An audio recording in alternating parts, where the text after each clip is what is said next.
చందమామ 1956 November నాటి బేతాళ కథ. దానకర్ణుడు. విసుగు చెందని విక్రమార్కుడు చెట్టు వద్దకు తిరిగిపోయి చెట్టు మీద నుండి శవాన్ని దించి భుజాన వేసుకుని మరొకసారి శ్మశానం దిక్కుగా బయలుదేరాడు. శవంలో ఉన్న బేతాళుడు, రాజా, నిన్ను చూస్తే నాకు చాలా సంతోషంగా ఉన్నది. ఎందుకంటే నీలాగా ఇచ్చిన మాట నిలబెట్టుకునే వాళ్ళు ధనుంజయుడి వంటి వాళ్ళు బహుకొద్ది మంది ఉంటారు. ఆ ధనుంజయుడి కథ చెబుతాను విను అంటూ ఈ విధంగా చెప్పాడు. పూర్వం భద్రావతి నగరంలో ధనంజయుడని ఒక మహాధనికుడు ఉండేవాడు. అనేక మంది ధనికులు ధనం సంపాదించి కీర్తి సంపాదించుకుంటే ధనంజయుడు తనకున్న ధనాన్ని అడిగిన వారికల్లా ఇచ్చి దానకర్ణుడు అనే ఖ్యాతి దశదిశలా పాకించుకున్నాడు. ఆయన జీవితం ఎడతెగని దాన ధర్మాలలో గడిచిపోయింది. ఆయనకు 80 ఏళ్లు నిండాయి. అంత దీర్ఘకాలంలో ఆయన ఒక్క యాచకోటికి కూడా లేదని చెప్పలేదు. భద్రావతికి కొన్ని యోజనాల దూరంలో ఇంకొక నగరం ఉండేది. అందులో ధీరవర్మ అనే యువకుడు ఒకడు ఉండేవాడు. అతను కూడా అపార ధనవంతుడు. అతను ధనంజయుడు సంపాదించుకున్న కీర్తిని గురించి విని అసూయపడ్డాడు.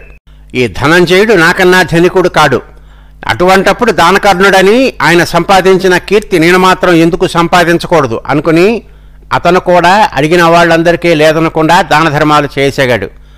కొద్ది కాలంలోనే ధీరవర్మను గురించి కూడా ధనంజయుని గురించి చెప్పుకున్నట్లే చెప్పుకోసాగారు.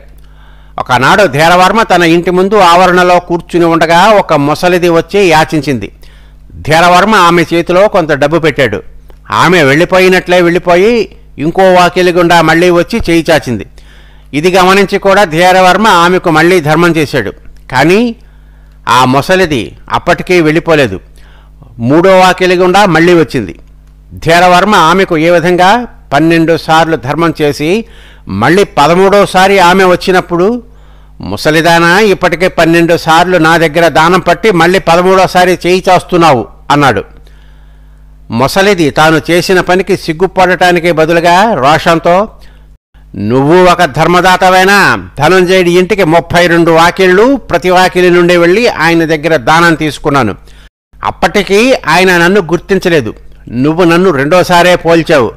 ధనంజయుడెక్కడా, నువ్వెక్కడా అని దెప్పి వెనక్కు తిరిగి వెళ్ళిపోయింది. ముసలిదాని మాట ధీరవర్మకు డొక్కలో బల్లెంలాగా గుచ్చుకున్నది. నేను ఇన్ని దానాలు చేస్తున్నా ధనంజయుడికి లోకువే అయ్యానే. ఆ ముసలివాడు చచ్చేదాకా నా కీర్తికి ఆయన కీర్తి అడ్డే. ఆయనను దేవుడు తీసుకుపోయేటట్లు లేడు. నేనే వెళ్ళి చంపి వస్తాను. ఆ తరువాత నా కీర్తికి అడ్డు ఉండదు అనుకుని ధీరవర్మ ఎవరితోనూ చెప్పకుండా తన గుర్రం ఎక్కి బయలుదేరాడు. ధీరవర్మ 2 రోజులు ప్రయాణం చేసి అడవి దాటి భద్రావతి నగరానికి పోయే దారిలో ధనంజయుడు కనిపించాడు. ఆయనకు రోజు సాయంకాలం వేళ అడవి దాకా నడిచి వచ్చే అలవాటు ఉన్నది. మామూలు దుస్తులు ధరించి ఉండటం వల్ల, ఒంటరిగా ఉండటం వల్ల ఆ వచ్చే మనిషి ధనంజయుడై ఉంటాడని ధీరవర్మ అనుకోలేదు. అదీ కాక ధీరవర్మ ధనంజయుడిని గురించి వినటమే కానీ ఎన్నడూ చూసి ఉండలేదు. అయ్యా, ధనంజయుడు ఉండే నివాసానికి దారి చెప్పగలరా అని ధీరవర్మ ధనంజయుణ్ణి అడిగాడు. ఆయన తెలుసునా, ఆయనను కలుసుకోవాలా అని ధనంజయుడు అడిగాడు. ఆయనను ఒకసారి కంట చూస్తే చాలు, కలుసుకోవలసిన అవసరం లేదు అన్నాడు ధీరవర్మ. ఇందులో ఏదో గుట్టు ఉన్నదని ధనంజయుడు తెలుసుకున్నాడు. ప్రస్తుతం ధనంజయుడు నగరంలో లేడు. కానీ ఆయన వచ్చేదాకా నువ్వు ఆయన భవనంలోనే ఉండేటట్లు ఏర్పాటు చేస్తాను. నువ్వు ఎవరో, ఎక్కడి నుండి వచ్చావో ఆయనకు తెలియకుండా చూస్తాను అన్నాడు ధనంజయుడు. చాలా కృతజ్ఞుణ్ణి, అదే నాకు కావలసింది. ఇంతకు మీ నివాసం ఎక్కడ అని ధీరవర్మ అడిగాడు. ఇంకెక్కడోనా, ఆ ధనంజయుడి నివాసమే నా నివాసం కూడాను. చిన్నప్పుడు ఒకళ్ళను విడిచి ఒకళ్ళం ఉండేవాళ్ళం కాం. ఇప్పటికీ నేను అతని సిబ్బందిలోనే ఉంటున్నాను. అతను అంత వాడైపోయాడు, నేను ఇంకా ఇలాగే ఉన్నాను అన్నాడు ధనంజయుడు. మీకు చాలా అన్యాయం జరిగింది అంటూ ధీరవర్మ ధనంజయుడి వెంట బయలుదేరాడు. ఇద్దరూ కలిసి ధనంజయుడి భవనం చేరారు. ధీరవర్మను ఒక గదిలో ప్రవేశపెట్టి నౌకర్లందరితోనూ తాను ఎవరో అతిథికి చెప్పవద్దని, తాను నగరంలో లేనట్లు అతనికి చెప్పవలసిందని హెచ్చరించాడు ధనంజయుడు.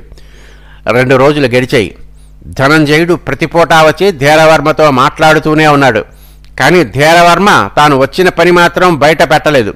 అయితే అతను తన మీది ప్రీతి చేత రాలేదని, తనను చూడకోరటంలో అతనికి ఏదో దురుద్దేశమే ఉన్నదని ధనంజయుడు సులువుగా గ్రహించాడు.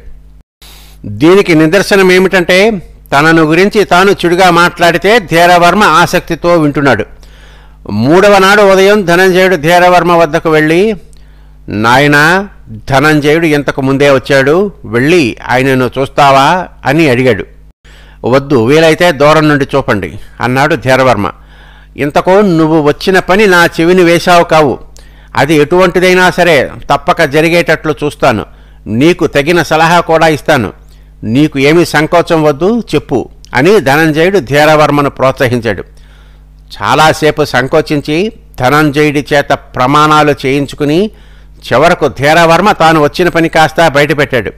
అతను తనను చంపటానికి వచ్చాడని తెలిసి ధనంజయుడు మొదట నిర్ఘాంతపోయాడు. తర్వాత ఆయన ధీరవర్మతో, ఇది ఏమంతా కష్టమైన పని కాదు బాబు. సాయంకాలం పొద్దుగూకే ముందుగా ఊరి బయట ఉన్న అరణ్యంలోకి పోతే ఆయన అక్కడ ఒంటరిగా దొరుకుతాడు అన్నాడు. ధీరవర్మ ఆ సాయంకాలం తన గుర్రమెక్కి బయలుదేరాడు.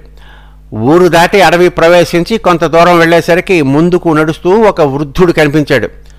ధీరవర్మ ఆయనను సమీపించుతూ, ముసలివాడా, ఈనాటితో నీ ఆయువు చెల్లింది అంటూ కత్తి ఎత్తాడు. వృద్ధుడు వెనక్కు తిరిగి చూశాడు. ధీరవర్మ ఎత్తిన చెయ్యి ఎత్తినట్టుగానే ఉండిపోయింది. మీరా అన్నాడు అతను. అవును నాయనా, నేనే. ఎంతమందో నన్ను అనేకం యాచించారు. అందరికీ అన్నీ ఇచ్చాను. నువ్వొక్కడవే నా ప్రాణం యాచించావు. కాదనగలనా? నీకు కావలసింది తీసుకుని వెళ్ళిపో. నీకు ఎవరు అడ్డం రారు అన్నాడు ధనంజయుడు. ధీరవర్మ కన్నీరు కార్చుతూ, మహాత్మా, నా ఈ అపచారాన్ని క్షమించండి అన్నాడు దీనంగా. నాయనా, నీది ఏమంత అపచారం కాదు, కీర్తికాంక్ష నేరం కాదు. ఆ కీర్తి కోసం యుద్ధాలు చేసి లక్షలాది జనాలను చంపి రక్త ప్రవాహాలలో ఈదేవాళ్లు ఉన్నారు. నీ కీర్తికాంక్ష స్వార్థంతో కూడినది కాదు. నీకు ఉన్నదంతా ఇతరులకు దానం చేసి కీర్తి సంపాదించాలనే నీ కోరిక. నువ్వు ఎంతో మంచివాడవు. నేను ఇంకా ఎంతో కాలం బ్రతికేది కూడా లేదు. నీ కీర్తికి అడ్డుగా ఉన్న నన్ను హతమార్చి నీ పని ముగించుకో అన్నాడు ధనంజయుడు. కాదు స్వామి, మీరు నాకు ఏదైనా శిక్ష విధిస్తే కానీ నేను మీ పాదాలు వదలను అంటూ ధీరవర్మ ఆయన కాళ్లపై పడ్డాడు. నీకు అంత పట్టుదలగా ఉంటే మీ ప్రాయశ్చిత్తానికి కూడా ఒక మార్గం చెబుతాను. అలా చెయ్యి. నువ్వు నా పేరు పెట్టుకుని మా ఇంటికి పోయి జీవితాంతం వరకు అక్కడే జీవించు. నేను నీ పేరు పెట్టుకుని మీ ఇంట ఉంటాను అన్నాడు ధనంజయుడు. ధీరవర్మ అందుకు సమ్మతించాడు. బేతాళుడు ఈ కథ చెప్పి, రాజా, ధీరవర్మ ధనంజయుడిని చంపకపోవటానికి నిజమైన కారణం ఏమిటి? ఎంతో కీర్తి గడించిన ధనంజయుడు తన పేరును ధీరవర్మకు ఎందుకు ఇచ్చేశాడు? ఈ ప్రశ్నకు సమాధానం తెలిసి కూడా చెప్పలేకపోయావో నీ తల పగిలిపోతుంది అన్నాడు. ధీరవర్మ ధనంజయుడిని చంపకపోవటానికి ఒకటే ప్రబలమైన కారణం ఉంది.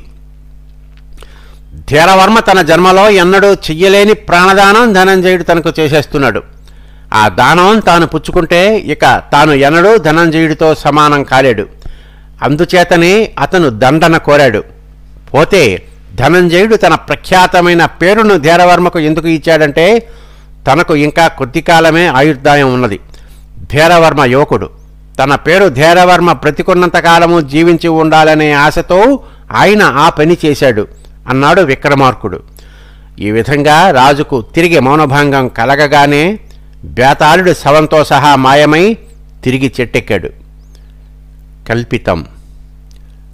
స్వస్తి.